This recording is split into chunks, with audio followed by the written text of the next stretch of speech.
Raw. Did like an appearance, First that match versus, who the hell was it? That Japanese lady versus somebody else. Yes, Asuka versus somebody else, and she was just in the background, So it was pretty cool to see her there, I'm like, I know her. I'm friends with her, It's so cool. You'd be surprised. You go back over Raw and watch those little segments with the people you don't know. I know. You'd be so surprised to see how many of them you do know. Yeah, I know. It's like Shane Mercer just got an appearance from IWA Mid-South, NXT. Big shout out to him, Yeah. For being on a Raw, NXT live, I'm like, wow. He's one of those dudes that's going to make a name for himself, though, Yeah, and it's easier to do today than it ever has been. Like, as long as you're good, I can't overstate that enough. You have to be good in order to go places usually. Yeah. But now we have so many tools available to all the wrestlers and podcasters like yourself. Yes. If you've got the skill and the determination, you can go anywhere you want now. The world is smaller than it's ever been. Bigger at the same time. You can. I know. My iPad and just my cell phone. That's it. Carry my media. But no, like Drew Gulak. Look at that. Drew Gulak, of all people, made it to NXT, and he's on 506 or 9 or whatever these shows are now. They call it on Raw, or WWE, 205, 605, 305, 309, whatever, But no, he's one of those guys. I'm sure you've seen him work. He's pretty good in the ring, Yeah, he's good. And not like that, but like he drives himself so hard. And then he got lucky, and I don't want to say lucky as in like, the storyline that he was running caught fire, and that was the lucky part for him. He was already good, he was already entertaining, but then people got into what he was doing and made it so much better. Yeah, well, he did like he Rich Swann, and Swann was still, God, man, I don't know what happened to him, but but yeah, him and him had that chemistry, for from CZW, for the crowd to not know that they were wrestling for WWE, you know what I mean? Like got that push, and they did a couple like poses like for CZW, and people didn't know, like the posters, like you were saying, like the Gulak, the flyers, the flyer sign there, no fly zone, CZW. They're thinking, people don't realize that, Yeah, like that's a trademark that he put together, packages, just to show fans he still knows his stuff about. And it's good stuff. It is. It's really good stuff. It is.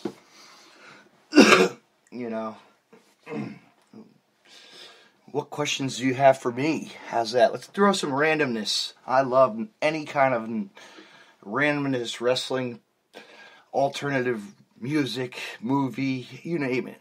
I'm switching it up tonight with the movie. Okay. All right, so I want your top 3 Hulk Hogan movies. Top 3 Hulk Hogan movies. Oh, here we go. I'll give you mine, and we'll see how we link up. Okay, first one's going to be No Holds Barred. All right. The Nanny. And I want to say... That's my only 2 that I could think of right now. How's that? So you got pretty close to mine. I go with like Suburban Commando. That's the one I was. Okay, that's the one I was gonna try to think. Yeah, Suburban. Undertaker with the tiny voice. Yeah. You're a dead man, Ramsey. Very cool. But no, the Hulkster movies were so good. Yeah. The Hulkster. That movie, Hulkster. Dude, but No Holds Barred really had a lot of wrestlers in it. People really didn't realize, There were like faces in that crowd. Terry Funk to Bam Bam Bigelow, or not Bam, Bam Bam, I think, or somebody else, There were like a lot of guys. Terry Funk ends up in the backgrounds of like a lot of movies. I know. I believe there's a scene in Billy Madison where he's a part of the crowd chasing McGavin. Yeah. Like, Terry Funk is another one of those guys that I would like to say is also one of the more complete packages, because he can wrestle his ass off. Not only that, but he can go into a hardcore match with anyone and He could probably roll himself out to the ring in a wheelchair and still do a moonsault better than half the people there. Yeah, I could still do it one more time, maybe. If I club one more time. One more time. My kneecaps haven't existed in 20 years, and I'm still gonna do a moonsault. That's it. All right, or I'm gonna beat you with this cowbell. Good old Dusty and him. Those matches were always great, you know. I agree.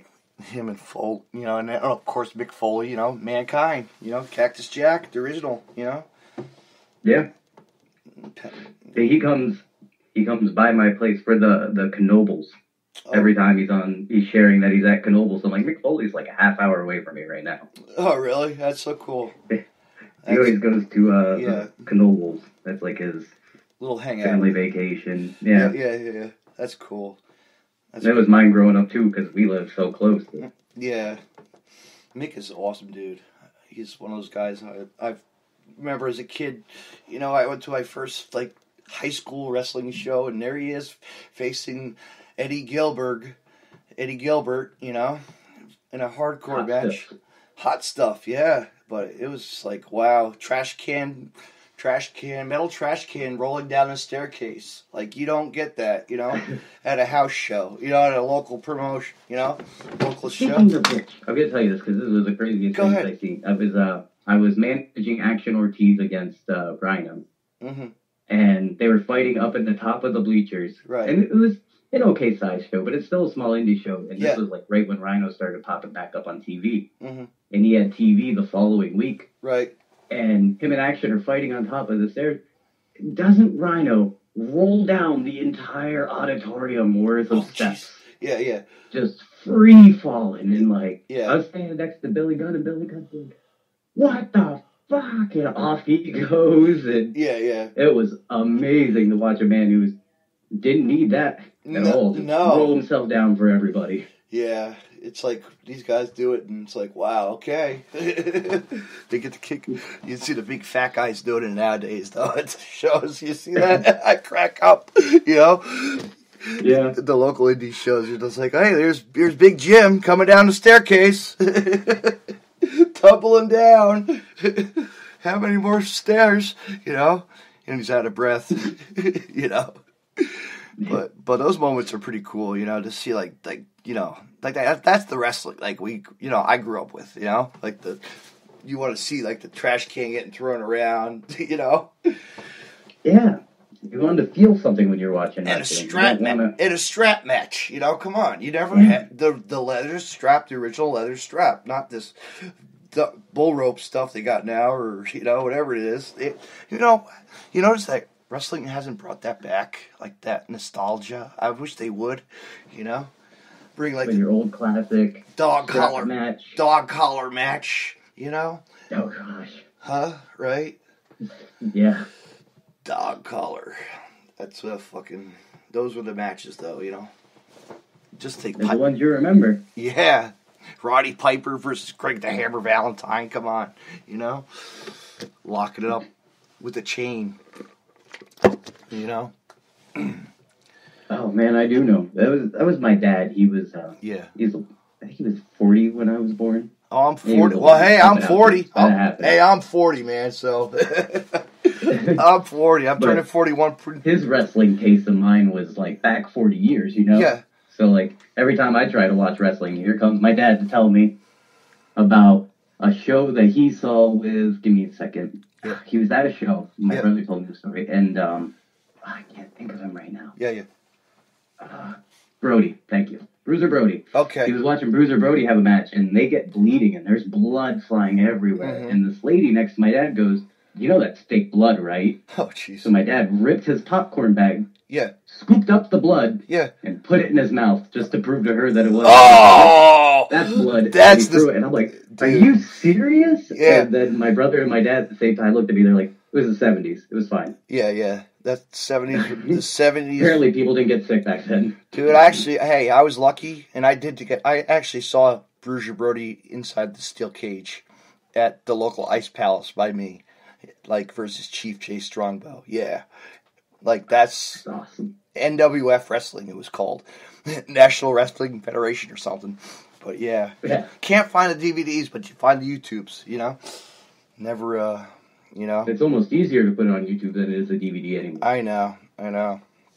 But yeah, to be there live, man, like as a kid, just seeing him and like his Steve Schwartz, Dr. Schultz, you know, or whatever his name was, you know, at the time, and like the Fantastics, like Executioner, you know, like, hey, I know these names from growing up as a kid, like every Saturday night, you know, watch Monday night WWF shows or Saturday Night Heat, or, you know, those shows that always caught our eyes in the morning, you know. Saturday morning's main event, I think it was called, you know. Yep.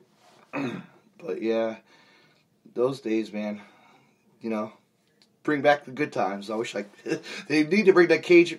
Like, I'm dying to see a cage match. I haven't seen a cage match in so long, man. You know? I've had 2 cage matches last month. Did you? Yeah, I had, we had one for the control of the company. We did a thing where people were invading the company I was working for, Apex. Yeah. And they tried to take over, so we had a big 5-on-5 elimination cage match. And how was that? And how was it? That was a lot of fun. Yeah. Because I haven't done a cage match in so long, so of course I did the dive off the top. Yes. Yeah. The old... You gotta be the risk... I'm the small guy, that's my job. Yeah, you're the risk taker of the group, you know? Gotta show them. Yep. You know. Plus, I don't care if anyone was underneath me when I go. If they all would have moved and I would have splat, that would have looked just as cool, and I wouldn't have cared. Yeah, but if you went outside the ring and did it, never mind. Yeah, it's a Jack Evans moment, you know. Yeah, that's not a deal breaker for me. No. And I see a little bit. Of him in your moveset. I was gonna say, you know, if I had to pick a wrestler, like I see you as a Jack Evans kind of style, you know. Is that pretty, like, kind of, am I, like, probably off of it, but you know, Jack Evans? It depends on who you were watching me wrestle. Right, true. Because there's so many... I can't... Yeah. I like to do a lot. I like to be able to work any style. So if somebody's coming in and, like, everyone's like, they're, like, the best striker, immediately in my mind, I'm like, well, I'm going to go strike for strike with them. I'm going to see how well I stack up on that. Yeah, chop for chop. Sometimes... I do the Jack Evans style when I'm in there, like, say, with Andy. Yeah. Well, I'm trying to outflip Andy. Yeah. Yeah, you do the counter flip, and it's like, oh, all right, here we go, you know? Yep. And if I get in there with somebody technical, I do my best to work whatever hold and body part I can get a hold of. Mm-hmm. Yeah, you like to use walls. I like that. I noticed in your videos. You like to use the wall as a you know, bounce pattern off the ring, you know? Yeah. Off your wrestling. I like to use everything I possibly can. Yeah. Because, again, I'm usually the smallest guy in the match. I think I've maybe wrestled like 3 people I haven't been smaller than. Yeah. So it becomes, you know, less for me about like suplexes and strikes, and it's more like, well, if I'm going to get this guy down with a shoulder tackle, I got to do a front flip off the top rope with it. Yeah. Or I gotta work in something that it gives me more of an advantage. Well, there's a little at this compound. There's a little space above the bathroom door. Maybe you might have to look at that and think about how's that. Making a dive city. Yes, it's a new launching spot for wrestlers. You know. Ooh. What? I will have to check that out. I'll show you a video. I'll show you where it is. I'll show you a picture. I'll show you a picture of it. You'll hit me up with that. Yeah, you know, but then you'd be like, wow, okay. But you know what? You do whatever you have to do. You know, Fatal 4-Way is going to be awesome. That match is perfect timing for that, you know? and I think Fatal 4-Ways are a great way to debut new talent. Yeah. Because with everybody going after... The thing with Fatal 4-Ways is they turn into a big move situation a lot quicker. Yes, yeah. A lot more outside action. And inside, you know. You can't contain 4 people like that. No. And the quarters are a little bit tight, but you're going to get around. You're going to be okay, you know? Oh, yeah, I'll be fine. It's perfect setup. It's a nice setup. You're going to be like, wow, there's a lot of room, you know?